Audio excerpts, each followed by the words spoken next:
AICC का एक बहुत बड़ा सेशन हुआ था अहमदाबाद में। वहाँ पूरी पार्टी ने डिस्कस किया था कि संगठन को किस तरीके से हम मजबूत करें। तो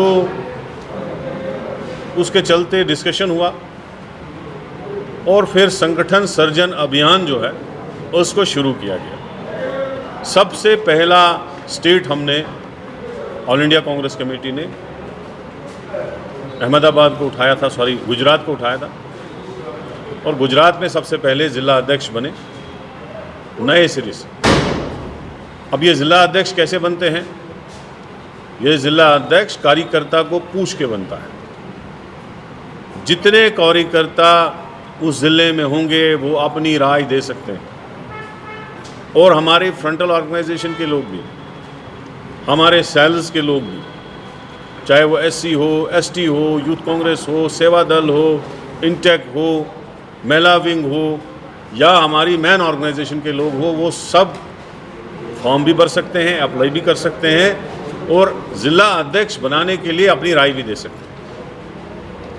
अभी तक 80% ऑल इंडिया कांग्रेस ने स्टेट्स कवर की हैं।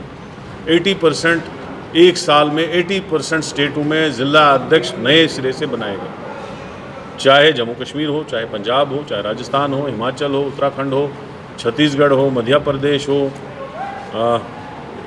तेलंगाना हो, उड़ीसा हो, असम हो, हर जगह, वेस्ट बंगाल हो, बिहार हो, हर जगह नए सिरे से ज़िला अध्यक्ष बनाए गए। अब ये दिल्ली, ये मुझे लगता है लास्ट स्टेटों में 2, 4, 5 स्टेटें बची होंगी, उनमें लास्ट स्टेट में दिल्ली है। मैं जम्मू कश्मीर से हूँ, पहले पीसीसी प्रेसिडेंट वहाँ था, अभी सीडब्ल्यूसी मेंबर हूँ, और यहाँ मुझे ऑब्जर्वर लगाया गया है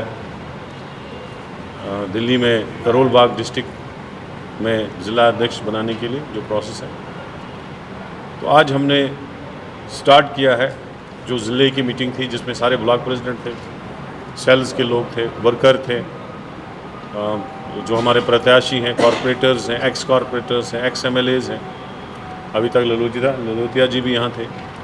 तो सारे लोग यहाँ आए थे, सब ने अपनी बात रखी, और आज से ये प्रोसेस यहाँ पे शुरू। इसके बाद हम assembly wise, block wise meeting करेंगे।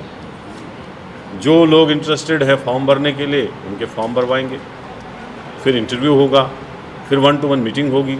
आप प्रेस वाले भी अपनी राय दे सकते हो, एनजीओज़ जो इस एरिया में रहते हैं वो भी ज़िला अध्यक्ष बनाने के लिए राय दे सकते हैं। इसमें पॉपुलेशन, इसमें भागीदारी, कितनी हिस्सेदारी किसकी कितनी होनी चाहिए, जो राहुल जी का नारा है, जिसकी जितने भागीदारी उसकी उतनी हिस्सेदारी, कि एससी कितने हैं, एसटी कितने हैं, माइनॉरिटीज़ कितने हैं, तो वो सारा कुछ देखा जाएगा। उसके बाद जो है दिल्ली की लिस्ट निकलेगी जिसमें डिस्ट्रिक्ट प्रेसिडेंट दोबारा नए सिरे से बनाए जाएंगे। तो यही प्रोसेस था। आज हमारी शुरुआत हुई है। सर, लगातार राहुल गांधी जी जनगणना की बात कर रहे हैं, लेकिन जो फॉर्म आया है उसमें पिछड़ों का ऑप्शन ही नहीं है, उस पर क्या कहना है? देखो, हमने ये कहा है, कांग्रेस पार्टी का ये है कि जहाँ जिस स्टेट में जिसकी जाति हो उनका उतना उनको अपना हिस्सा दे दो। हम नहीं कह रहे हैं कि आप जो अपर कास्ट है उसका हिस्सा काटो, हम नहीं कह रहे। हम कह रहे हैं जहाँ एससी है तो एससी को अपना हिस्सा दो, अपना हक दो, ओबीसी है तो ओबीसी को अपना हक दो, जो भी है, एसटी है तो एसटी को अपना हक दो, जितनी उसकी वो है पॉपुलेशन है उतना उसका हिस्सा दे। अभी पिछली बार राहुल जी ने उठाया था कि पूरी जितने भी केंद्र में ये डिपार्टमेंट्स हैं उनमें एक डायरेक्टर की, एक सेक्रेटरी था ओबीसी, बाकी था नहीं। तो हमारा यही है कांग्रेस पार्टी का, जिसकी जितनी भागीदारी उसको उतना हिस्सेदारी दो बस। बाकी बीजेपी वाले जाने काम जाने, हम तो आए संगठन अभियान करने, हमें तो उसके साथ लेना देना नहीं। सर, सामाजिक न्याय की बात राहुल गांधी जी कर रहे हैं पिछले कई सालों से, क्या इससे कांग्रेस को नुकसान होता नजर आ रहा है? कई लोगों का ये मानना है। कोई नुकसान नहीं होता है।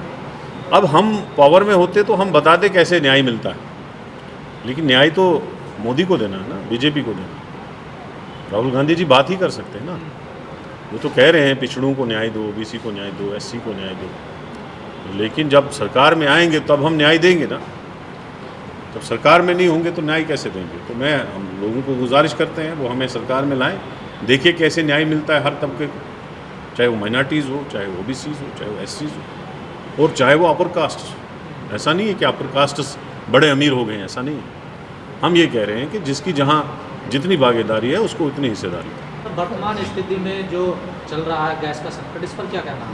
कह रहे हैं कि कांग्रेस जनता को भड़का रही है। नहीं, कांग्रेस नहीं भड़का रही। यानी देखो ना create लाइनें करने कितनी लगी हुई हैं। मेरे एरिया में भी परसों मुझे एक लड़का भेजना पड़ा गैस के लिए। वो 10 बजे गया तो 4 बजे वापस आया गैस सिलेंडर लेके। वो भी कार्ड था, पूरे कागज़ थे, डॉक्यूमेंट्स थे। तो तब जाके तो संकट तो है ही, जंग चल रही है, स्टेट ऑफ हार्मूज बंद पड़ा है। तो ये तो हमारी फॉरेन पॉलिसी ऐसी है मोदी जी की, जो इस वक्त संकट आ रहा है। नहीं तो हमें तो ईरान के साथ कोई दुश्मनी थी नहीं। जब कांग्रेस बनी थी, हाँ। सरहदी साहब ने बनाया था, उन्होंने खास करके minorities, schedule caste, schedule tribes, ये तीनों को लेकर कांग्रेस ने बनाई थी। लेकिन मैं समझता हूँ पूर्व कानून जाती है, अब तक 75 ईयर्स बीत गए, क्या भी जो महादलित के लोग हैं, क्या उनको आगे लाया जा सकता है? क्यों नहीं लाया जा सकता? वही तो बात राहुल जी कर रहे हैं। राहुल जी यही बोल रहे हैं कि जिनको, जो लोग पिछड़े हैं, जिनको पीछे रखा गया है, उनको आगे लाने की ज़रूरत है। यहाँ भूखमरी इस वक्त, हंगर इंडेक्स आप देखो बढ़ ही रहा है, कम नहीं हो रहा है। कम होना चाहिए था। जहाँ हम 85, 87, 100 इंडेक्स में होते थे, आज 107 में पहुँच गए। मुझे लगता है उससे ज़्यादा बढ़ गया। और जहाँ जो हमारे कंट्री का ग्राफ है, जो ये कह रहे हैं हमारी इकॉनमी बहुत बड़ी, इकॉनमी बड़ी होने से क्या है होता है? इकॉनमी तो बढ़ ही रही है ना, लेकिन गरीबी ख़त्म हो, पिछड़ों को इंसाफ मिले, बेरोजगारों को रोजगार मिले, महंगाई कम हो, लोगों पे टैक्स का बोझ कम हो, ये कांग्रेस चाहती है। अब देखो ना टैक्स का बोझ कितना, हर चीज़ पे टैक्स, दूध पे टैक्स, चावल पे टैक्स, इन चीज़ों पे, दवाइयों पे टैक्स, कफन पे टैक्स, इन चीज़ों पे तो कांग्रेस कभी टैक्स लेती ही नहीं थी। तो हम चाहते हैं कि हिंदुस्तान जो है ये भी एक हैप्पीएस्ट कंट्री बन जाए। अभी हैप्पीएस्ट कंट्री में हमारा कहाँ इंडेक्स है वो देख लीजिए आप, सबसे नीचे आ गया है। और बीजेपी वाले अमीर को अमीर कर रहे हैं, सब कुछ अडानी अंबानी को बेच रहे हैं, गरीबों को क्या मिल रहा है? तो राहुल गांधी जी बोल रहे हैं कि गरीब को अमीर करो। सर, ये सृजन अभियान जो चल रहा है, क्या कांग्रेस अपने संगठन को नया रूप दे रही है, नए लोगों को आगे ला रही है? वही तो कर रहे हैं ना। हमने तो, मैं पहले राजस्थान में मैंने 2 ज़िलों में बनाए, उसके बाद पहले पंजाब में बनाया, फिर राजस्थान, फिर हिमाचल, अभी दिल्ली में। तो यही तो कर रहे हैं हम कि दोबारा कांग्रेस को रिवाइव करके वर्करों से राय लेते हैं, और जो वहाँ पे जाति के हिसाब से, एक्टिविटी के हिसाब से, पार्टी की लॉयल्टी के हिसाब से जो बंदा बनता है उसको बना लेते हैं।